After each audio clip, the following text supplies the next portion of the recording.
Hello and welcome back to Koala Night Children's Bedtime Stories and Meditations designed to make bedtime a dream. This is Koko Celebrates Midsummer by Sarah Kate Howard.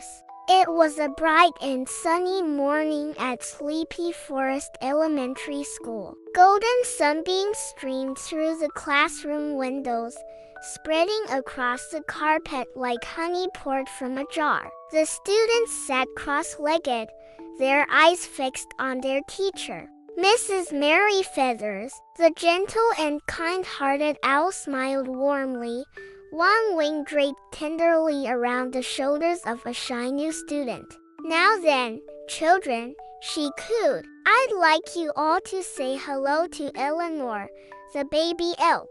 "Hello, Eleanor," the children chimed in unison, leaning forward curiously to get a better look at their new classmate. Most of them had never met an elk before, and to them, she resembled a small, silky moose. "Eleanor is brand new to Sleepy Forest," Mrs. Mary Feathers continued. "She's come from very far away, so let's all do our best to make her feel at home. Eleanor, why don't you tell everyone where you've moved from?" Eleanor gave a nervous smile and crinkled her soft velvet nose.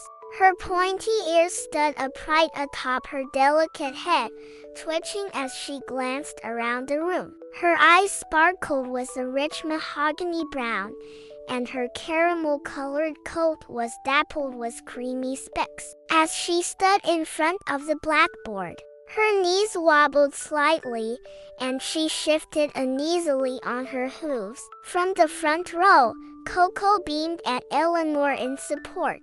He remembered how scary it was to start at a new school where you didn't know anyone, and he wanted her to feel safe. When Eleanor caught his warm gaze, her nerves settled. He looked kind and friendly, and her racing heart calmed down. She took a deep breath of cool classroom air. "I've moved from Sweden," she announced. "Oh," gasped Prickles the hedgehog. "I've always wanted to go to Sweden. Do you like cinnamon buns, Eleanor?"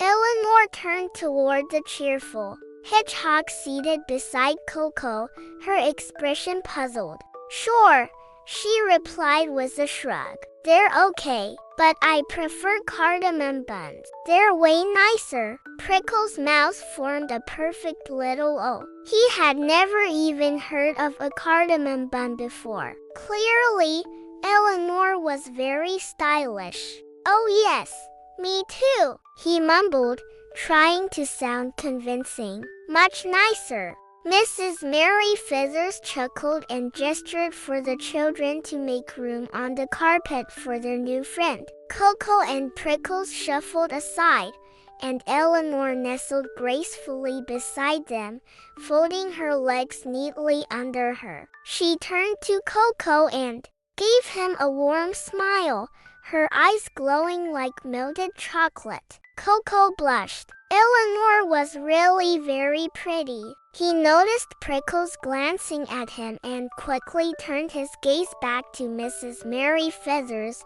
his cheeks glowing bright red. At break time, Alice the alpaca dashed over to Eleanor, bursting with questions. "What's Sweden like, Eleanor? Is it super cold? Is it true it gets dark at 3 p.m.?" Eleanor shook her head as more classmates gathered around her. "Only in winter," she replied. "In summer, it stays light nearly all night long." "Wow!" Alice sighed dreamily.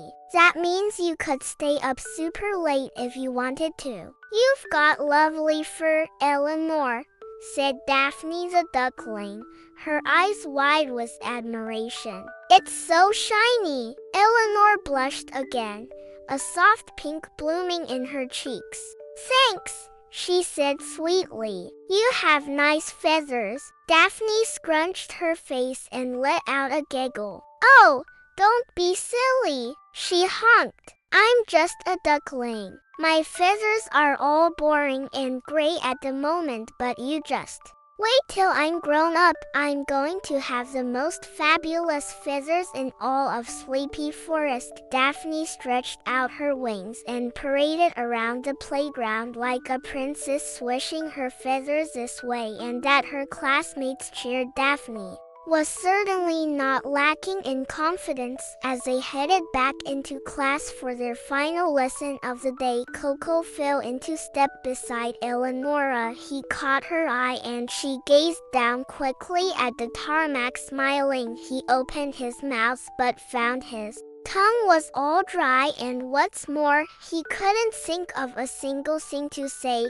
He swallowed and gnawed on his bottom lip. Eleonora looked at him sneakily from underneath her long eyelashes. He had to say something. What are you doing after school? He croaked, his voice sounding oddly loud in the summer afternoon air. Eleanor giggled and shimmied her feet in the dust. Well, she said, it's midsummer today. You see, midsummer, what's that? Elena stopped in her tracks, her mouth falling open in surprise. Don't tell me you've never heard of midsummer, she spluttered. Koko's cheeks grew ever more crimson and the tips of his ears prickled. Was he? Well, no, he stammered apologetically. Sorry. Eleonora couldn't believe it. Not only was midsummer an extremely important celebration in Sweden, but it was also her favorite day of the year. Goodness me, she exclaimed. Well, then you have to come to my house after school. We're having a traditional midsummer celebration, you see, back in Sweden.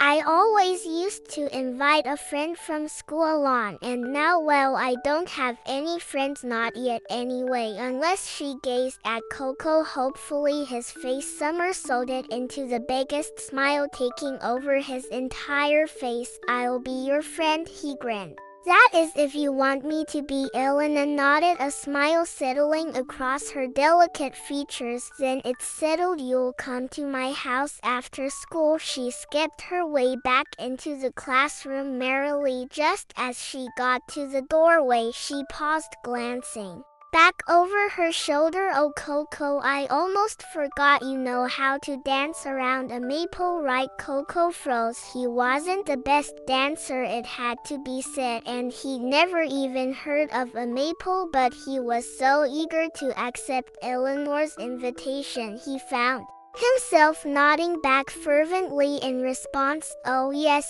he replied, easy peasy lemon squeezy. Eleonora clapped her huffs together in glee. Wonderful, she exclaimed, and she disappeared through the doorway. Koko's tummy began to feel all peculiar, as if he had swallowed a dragonfly. He was a little uneasy about the prospect of dancing in front of Eleonora. Kira always said he had 2 left feet, and he was a little nervous about breaking the news to his mom, who would be waiting at the school gates for him. As usual, he normally wasn't allowed to just disappear off to his friends' houses after school at the drop of a hat, but he couldn't miss out, not when he had the chance to experience a real midsummer party. From the way Eleanor spoke about it, he knew it would be just magical, and so he squashed the worries down to the bottom of his mind and ventured into the classroom full of anticipation for what was to come. As the pupils tumbled out of the school gates, Eleanor took a hold of Koko's paw. Come on, she coaxed, her eyes gleaming with delight. Let's go find my family, Koko. Oh yes, well, the thing is, Koko faltered. He didn't want to disappoint his new friend. What is it? Eleanor stopped abruptly, her eyes full of concern. Her voice grew soft and plaintive. Don't you want to come anymore? Oh, I do, Koko protested. I really do. His cheeks grew warm. It's just I need to ask my mom if it's okay first. Eleonora threw back her head and laughed heartily. Oh, Koko, you silly Billy, of course you need to ask permission. Koko shuffled his feet, feeling a little foolish. Okay, good. I just thought you might think it was a bit babyish. Eleonora smiled kindly. Let's go find our parents and introduce them. I'm sure that will make your mom feel less Worried Koko beamed. That sounded like a wonderful plan. Okay, Eleanor, he chirped. His eyes scanned the crowd of parents waiting at the edge of the playground to collect their offspring. His eyes fell on his mother, who was standing talking to a couple Koko had never seen before. Two bunnies, one was fur the color of fresh snowfall and one whose fur was a charcoal gray. There they are, Mom, Dad. Eleanor tore off across the playground, her hooves clattering as she whisked over to the bunny rabbits, diving into their arms affectionately. Eleanor, how was your first day at school? The Snow-White Bunny asked, her whiskers fluttering as she smiled down at her daughter. Great. Look, here's my new friend, Koko. Koko came shuffling over and smiled up at his own mother. Koko, these are our new neighbors who've just moved over from Sweden, Birgit the bunny and Rasmus the rabbit. And I see you've already met Eleonora the baby elk. Koko and Eleanor blinked at one another in disbelief. Not only were they classmates, they were neighbors. How lucky was that? Hello, Koko's mom. It's nice to meet you. I wondered if it might be okay if Koko came to play this afternoon and stayed for tea. You see, it's midsummer and we need extras for the maple dance. Koko's mom looked down at her son quizzically. Koko blinked back up at her innocently. Please, Mom, if it's okay with you. His mother smiled, her cheeks puckering into dimples. If it's alright with Eleanor's parents, then it's alright with me, but I'll come and pick you up at 7 p.m. sharp. It is a school night after all. The bunnies smiled and assured Koko's mom that it would be a pleasure to have Koko join their midsummer celebration, and so they made their way down the path and into the forest, the grown-ups walking along together and chattering, and Koko and Eleanor skipping on ahead. As it turns out, Eleanor's house was just a few doors down from Koko's cozy cabin. It had walls the color of magnolia blossom and a sloping red roof. Here we are, announced Burgoyne cheerfully, swinging open the little wooden gate and revealing a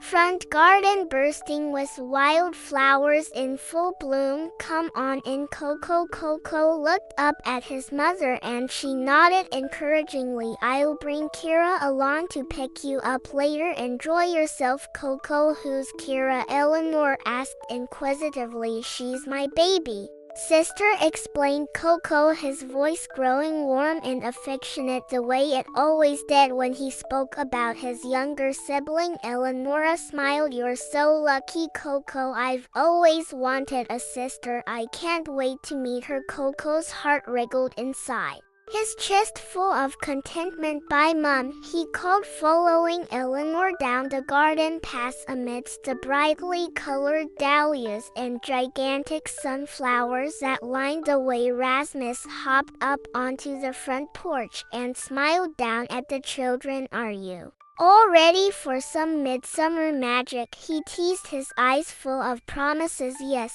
they called. Birgie sprang forwards to join her husband and beckoned them in closer. First up, we need to dress the maple. Eleanor gave an excited little squeak. That means we need armfuls and armfuls of foliage, wild ferns, leaves, branches, blossoms, and flowers, you name it. Let's all take a basket and gather as much as we can carry from the forest floor. Birgit handed Koko a little wicker basket with a blue bow on the front of it. He smiled, his favorite color. Meanwhile, Eleanor had scooped up hers with a ribbon the color of Satsumas trailing from the handle. Is orange your favorite color, Eleanor? Koko asked, following her down the path and out into the fringes of the forest. Eleanor nodded. Yep, it reminds me of the sunset. Koko smiled. What a lovely image. Amber apricot and mandarin sunbeams settling on the horizon in a sizzling haze. But there was no time to lose to daydreaming. Eleanor was already casting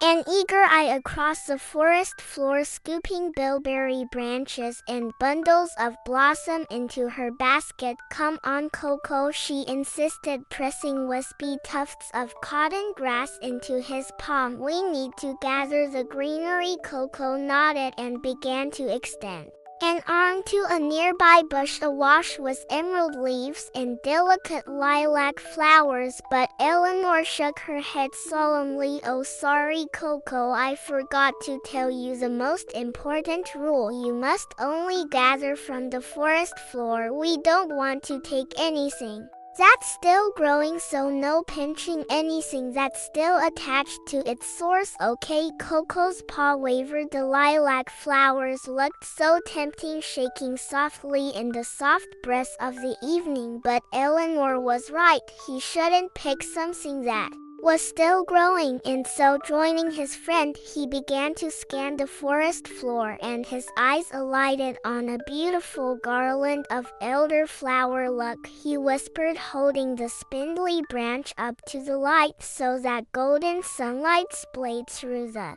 pale petals. Eleonora helped Koko stow the elderflower carefully in his basket. "That's a great find, Koko. It will look so pretty on the maple." Eleonora. Koko hesitated. Eleonora bent down to pick up some more cotton grass with her teeth. "What is it, Koko?" she asked through a mouthful of fluff. Well, I just wondered, what is a maple?" Eleonora began to cough and splutter, spitting out the cotton grass with an indignant hiccup. "Go, I forgot, this is your very first midsummer. Let's go back to the garden.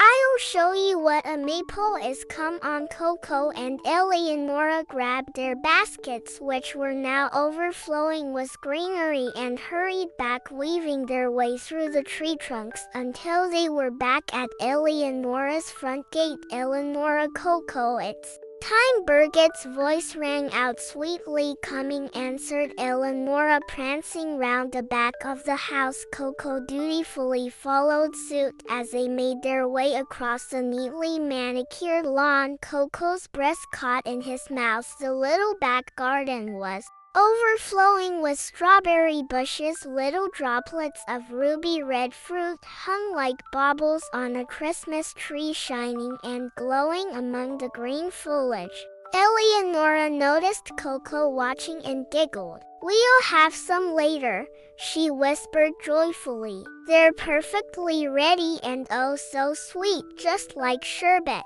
Nearby, Birgit and Rasmus were beside a tall pole decorated with garlands and wreaths flowing from its topmost point.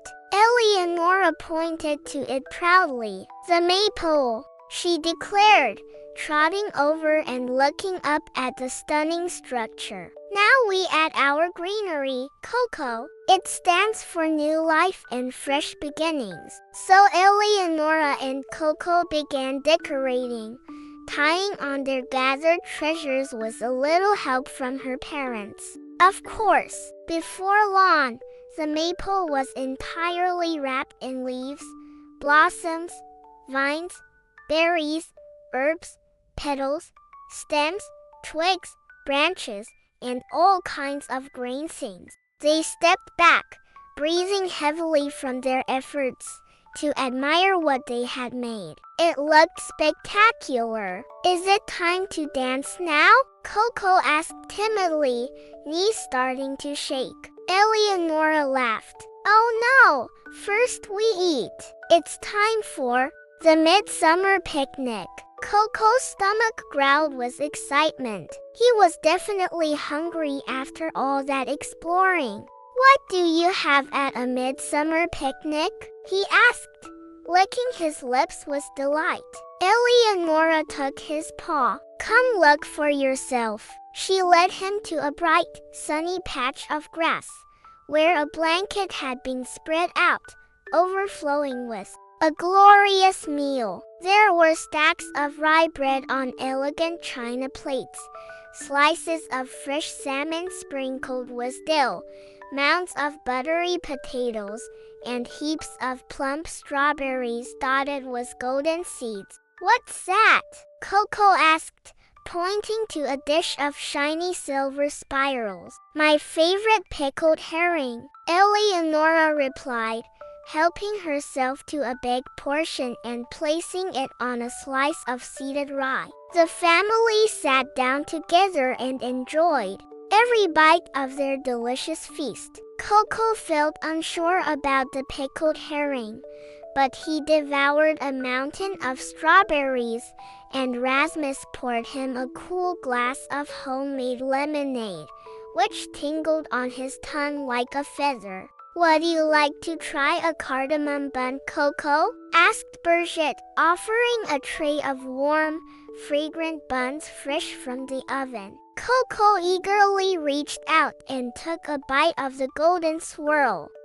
He murmured, savoring the sweet, spicy flavor. "Wait till Prickles hears that I had one." After everyone was full from the delicious food, they lay back on the blanket, looking up at the summer sky. Clouds drifted like fluffy dandelions, and a soft breeze brushed their faces like gentle fingertips.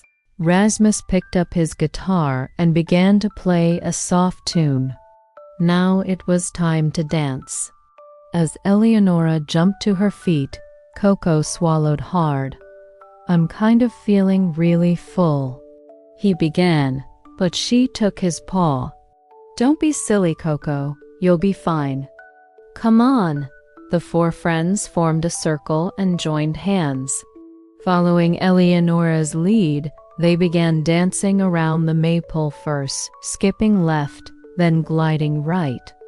Koko's eyes widened as he focused, but somehow, miraculously, his feet kept up perfectly, stepping and hopping along with the others without missing a single beat.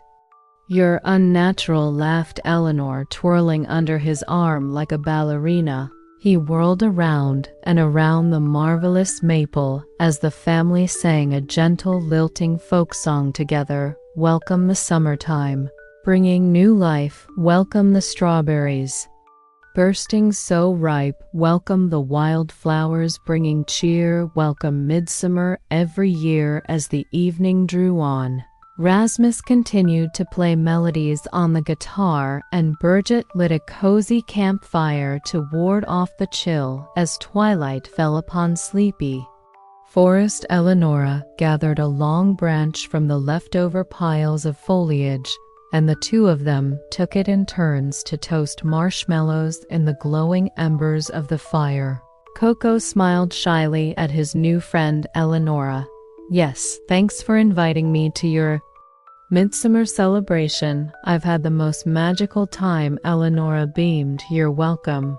Koko, you were the perfect dance partner. I'm so glad you could join us." She yawned, her eyelids flickering as the bonfire burned by their feet. "Oh, that dancing has got me worn out," she sighed, snuggling into her mum's fluffy fur. Her parents smiled down at their daughter. "You've had a big day, Nora. Starting at a new school isn't an easy thing to do."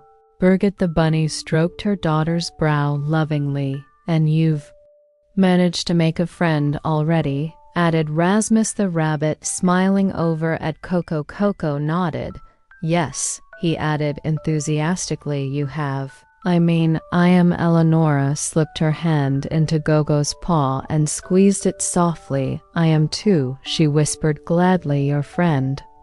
"I mean, hello." Just then Koko's mother's friendly voice came drifting over the hedgerow like a butterfly.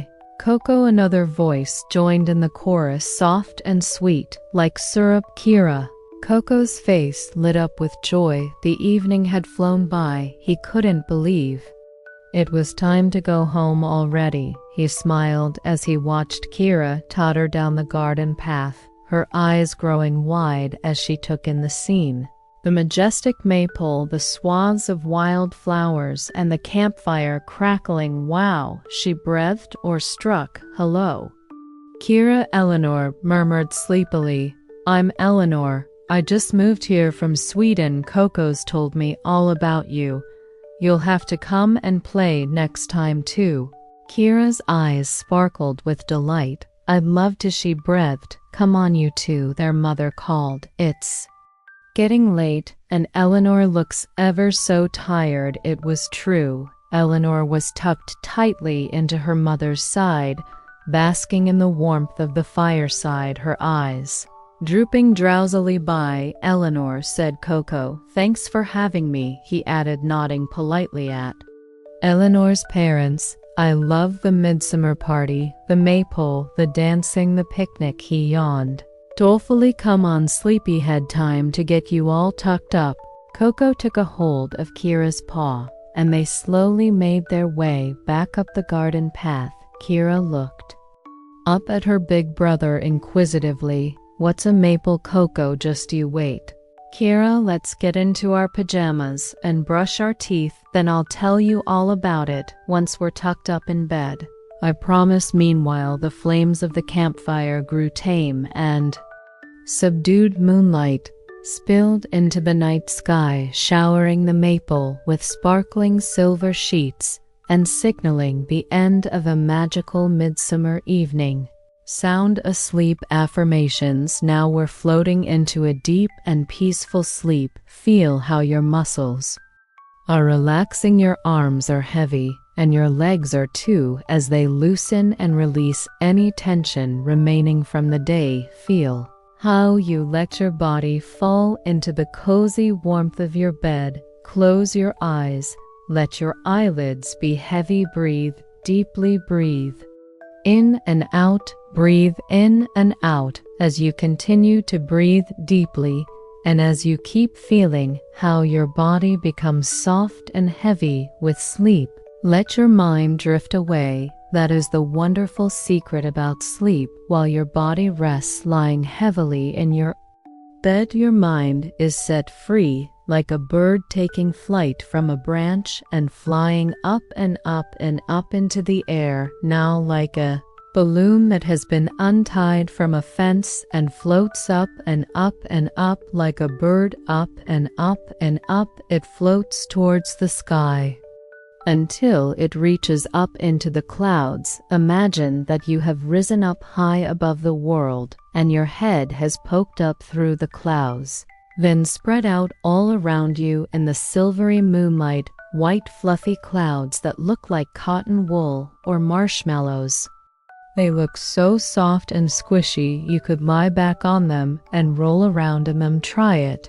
Now lie back in the soft cradle of the clouds. Feel how they swell and wrap around your body, holding you gently in the world of sleep. Clouds come in all shapes and sizes. Some are big and fluffy, some are slender wisps, some look like puffy mushrooms, and others look like paintbrush strokes that have been left on the dark sky. Let your body relax. Let your mind relax too. Let your mind float off into sleep. You are peaceful. You are safe. You are being held in the cozy warmth of sleep with your eyes closed. Let your mind drift up, up, and away. In the world of dreams, you can go anywhere you like. You can float on blue oceans with ripples and tufts of waves, or you can visit castles built in the sky with spiraling turrets and drawbridges over sparkling moats. Or you can wander into the peaceful woods where the birds are twittering and the trees are dense with dark green leaves. Breathe in and out. Breathe in and out again as you fall more deeply into your cozy sleep. And with your eyes still closed, take a look around with your mind at where your dreams have taken you. When I fall asleep, I dream that I've gone to a world high up in the clouds. Sometimes the clouds are dappled silver from the moonlight. Sometimes they shimmer in soft shades of pink and gold, mirroring the twinkling starlight above. What shapes do your dreams take? Where does your imagination wander when you drift into slumber? Perhaps in your dreams you see flocks of fluffy white sheep nestled close together on lush green meadows.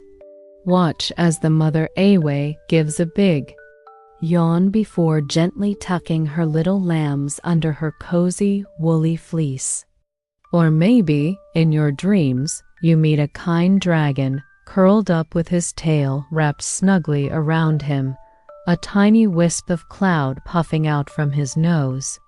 Look, the cloud dragon is smiling and waving at us. What a gentle, friendly creature he is. You might see puppies sprawled on their backs, their tongues flopping out, eyes slowly closing after a long, playful day. They look so sleepy. And there's their papa dog Fluffy and White tiptoeing over to wish them a warm good night. Here, up in the sea of clouds, you are free. Feel how light you are, weightless, floating, gliding into sleep. Let the weight of the day lift from your shoulders, drifting away with the breeze, carried far beyond the horizon of clouds. Any worries you've been holding on to, watch them float off. Whatever thoughts have burdened your mind today, release them now. Your worries are not you. You are not your worries. Let them go. See them drift away. Now you are as light as air, as gentle as starlight, as soft as the clouds in the sleepy sky. Everything around you is peaceful and free of weight. The clouds spread wide, like a calm sea of stillness. Close your eyes. Feel the soft clouds gather around you, lifting your body gently toward the land of dreams. Let your eyelids grow heavy. Let your body relax into the softness of sleep. Let your mind quieten, loosen, and begin to drift light as a feather, soft as a cloud. Breathe in and out, in and out. The world of clouds is here for you. Let yourself fall into their warm, gentle embrace. They are here to protect you. They are here to comfort you. They are here to hold you as you sink into a deep and peaceful rest. Sleep well, little one. Sleep sweetly in the land of clouds. Feel your lightness. Feel your stillness. Drifting, floating in dreams light as air, soft as clouds, gentle as starlight. Good night, little one. Sleep tight.